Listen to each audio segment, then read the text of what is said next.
He laughed, loud enough for the whole office to hear. He pointed at the man pushing the mop across the marble floor and said, to nobody and everybody at once, "Hey, make sure you get the corners this time." And then he laughed again. And nobody said anything, because nobody ever said anything. And the man with the mop just kept moving. Steady, unhurried, like he had heard it before. Like he had survived things that made this moment very, very small. His name was Calvin Reeves. He was 52 years old. He reported to the Alderman Tower office complex in downtown Chicago every morning at 5:47 a.m., before the elevators filled up, before the suits arrived, before the building became the building that people liked to be seen in. He wore gray work pants and a blue-collared shirt with his name stitched above the left pocket. He carried his supplies in a rolling cart that squeaked slightly on the left wheel.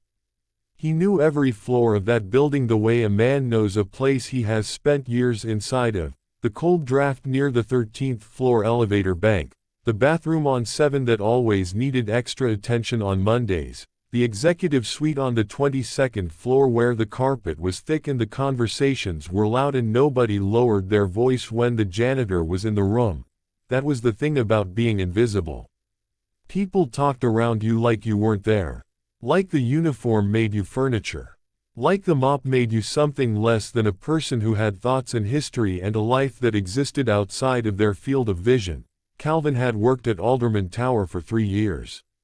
In 3 years, he had learned the names of the security guards, the names of the cleaning crew on floors 1 through 10, the name of the woman who ran the coffee cart in the lobby and the name of her daughter who was applying to nursing school. He knew these things because Calvin Reeves paid attention to people. All people. It was something that had been trained into him a long time ago, in a context that nobody in this building knew about, in conditions that none of them could imagine. The man who laughed was named Director Paul Whitmore, Senior VP of Operations for Hargrove Financial, 22nd floor. Whitmore was 44, silver-haired, the kind of man who filled a room with his own opinion of himself. He had never once said good morning to Calvin. Not in 3 years. What he had done was complain, to facilities management, to the building supervisor, to anyone within earshot, about the cleaning standards on his floor. He had referred to Calvin, in a meeting Calvin was not supposed to be able to hear through a propped open conference room door, as, that guy with the cart. He had once told a junior colleague that the cleaning staff were the reason standards slip in a building like this. Junior colleague had looked uncomfortable. Whitmore hadn't noticed. Whitmore rarely noticed discomfort in other people because his own comfort so completely occupied his attention. On a Tuesday in late February, Whitmore had a visitor. A man in a tailored charcoal suit arrived at the 22nd floor reception at 9 a.m. and asked for Whitmore by name. The receptionist, a young woman named Dana who had always said good morning to Calvin and who privately found Whitmore exhausting, called back to his office.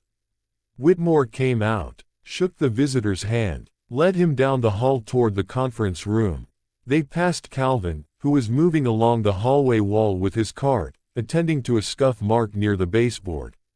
Whitmore walked past him without breaking stride. Didn't move over. Made Calvin's cart shift against the wall. Whitmore said to his visitor, without looking at Calvin, "Ignore the staff." He said it casually, like a tip, like advice about ambient noise. The visitor looked at Calvin. Calvin looked back at the visitor. Something passed between them, quick and quiet. The visitor said nothing. They went into the conference room. The door closed. Calvin straightened his cart, continued down the hall. His face showed nothing, but something had just begun.